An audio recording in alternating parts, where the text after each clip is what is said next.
So these are the 5 hardest achievements to acquire in Stellaris, and it's worth noting these are not necessarily the rarest, which we covered in another video last week. So straight in at number 5 is Sic Semper Tyrannis. So this has a completion rate of 0.2% and was released with the Nemesis DLC in 2021. To acquire this achievement, you must lead a rebellion that successfully deposes the Galactic Emperor. So this one is hard due to a common factor that you'll find in this list, the AI and RNG. The hardest part of this achievement is getting the AI elected as the Emperor in the first place. So to do this, it must nominate itself as the Galactic Custodian, and then later on go ahead and proclaim the Imperium. So this won't always happen. Sadly, you are subject to RNG here. However, once the AI is in place as the Emperor, you, the player, can then take control. You can use the espionage system to undermine the authority of the Emperor, which does take some time, but if you stick with it, you will get there. And then once the intel is high enough, you will spark the rebellion into life. All members of the Imperium will pick a side, and a massive galaxy-wide war will commence. Make sure you win the war. Make sure you do not settle as status quo. You need an outright victory. If you do this, then you will join the 0.2% that have unlocked this achievement.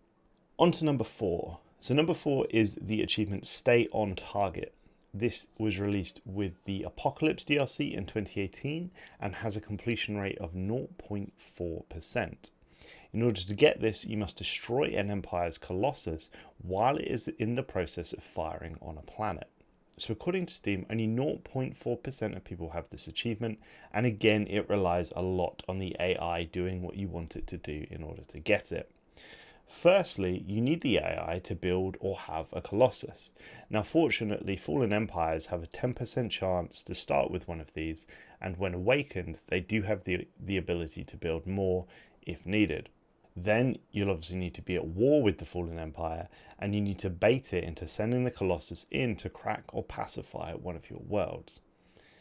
At this point, you must rush to the defense of your soon-to-be broken world and destroy the superweapon while it is in the process of firing on the planet. Now, the process of firing, fortunately, does include the 3-month wind-up time and the 1-month firing phase. So you have a 4-month window in which to engage the colossus in combat. The difficulty is that as soon as your fleet enters the system, the colossus will attempt to retreat. It's therefore advisable that you stack as much range as possible onto your ships and enter at the closest possible point into the system in order to engage in combat before the colossus leaves orbit of the planet it's firing on. If the colossus leaves the orbit of the planet it's firing upon, you won't get the achievement. You need to engage the colossus in combat during that firing phase, which is essentially while it is in orbit of the planet. If you manage to do all these things, then you will join the 0.4% that has the achievement. On to number 3, Inscrutable Power. 0.7% have this, and this achievement came out in 2018 with the Megacorp DLC.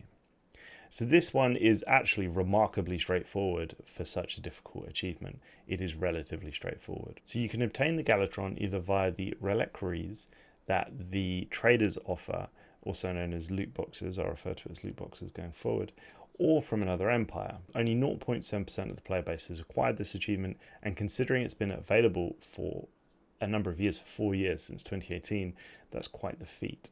Personally, I've played countless games and I don't have this one, and I think it's a cracking example of how frustrating RNG mechanics can be. To give you an example of this, the RNG behind it as follows. You get 6 possible chances per game, and each chance comes with a 0.5% rate. So you get 6 loot boxes per game, and each loot box has a 0.5% chance of containing the Galatron. This means per game, if you're unlocking all 6 boxes, then you have a 3% chance of acquiring it. If you play 10 games, opening 6 boxes every game, then in theory, you're on a 26% chance of landing it. And by the time you get to 100 games, you're at a 95% chance of finding the Galatron. However, in practice, this RNG statistics is bollocks and yeah, very frustrating. At the end of the day, each time you open a box, you only have 0.5% chance of getting it. Fortunately, in patch 3.0, which was added to the game in 2021, the AI can now also buy these loot boxes, and therefore the ability to acquire the Galatron is slightly higher because you have so many more empires in the galaxy that can acquire it, and you can declare war on them to get it, but we will touch on that later. So on to number 2, last best hope. Lead the non-aligned powers to victory against an awakened empire. So this has a completion rate of 0.8%. The reason that it is on this list, though, is because it came out in the Leviathans DLC back in 2016. So this achievement has been out for over 6 years, and only 0.8% of the player base has managed to get it. The reason that this is difficult to get is again because of the RNG tick boxes that are required. Firstly, you need to be the strongest empire in the galaxy. You then need 2 opposing fallen empires to start the War in Heaven event. So the War in Heaven event is the event where 2 fallen empires of opposing factions, so i.e. Xenophile and Xenophobe, or Materialistic and Spiritualistic, will declare war on each other. At which point you'll have the option to pick a side, i.e. the Xenophobe or the Xenophile, or you have the option to tell them both to piss off and join the Federation of Non-Aligned Powers. Now, if you're the strongest empire as mentioned, then you will be the one leading this federation, which is required for this achievement. You have to be the leader of the federation. You can't simply join the federation. Once the federation has been set up, a war is declared on both fallen empires at the same time, who obviously will be at war with themselves as well. You and all the other empires in the galaxy must win the war against both fallen empires, and you will unlock this achievement, last best hope.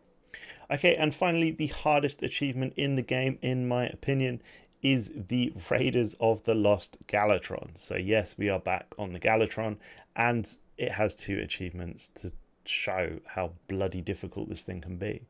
So Raiders of the Lost Galatron came out in 2018 in the Megacorp DLC, and it has a 0.3% completion rate. In order to get this one, you must capture the Galatron from another empire. Now, it's worth noting that for 3 years, this achievement was not possible unless you played multiplayer, because the AI couldn't acquire the Galatron in the first place. So, good job, Paradox. Thanks for that.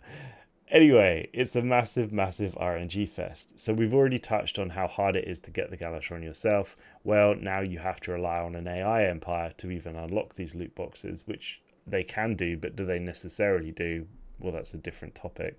Once they've acquired it, you get a Cassius Belli where you can go and attack them for the Galatron, essentially. As stated, this might be a little bit easier since patch 3.0, and maybe this is significantly easier if you play multiplayer, because you'll have other humans who will want the Galatron and therefore be going for the box. If you do manage to win a war and acquire it, and you don't have the Inscrutable Power achievement, then lucky you will unlock both achievements, the Raiders of the Lost Galatron and the Inscrutable Power, at the same time, and complete 2 of the hardest achievements in the game in one fell swoop. With that covers the 5 hardest achievements in the game. If you're interested in the 5 rarest, then click the video on screen now.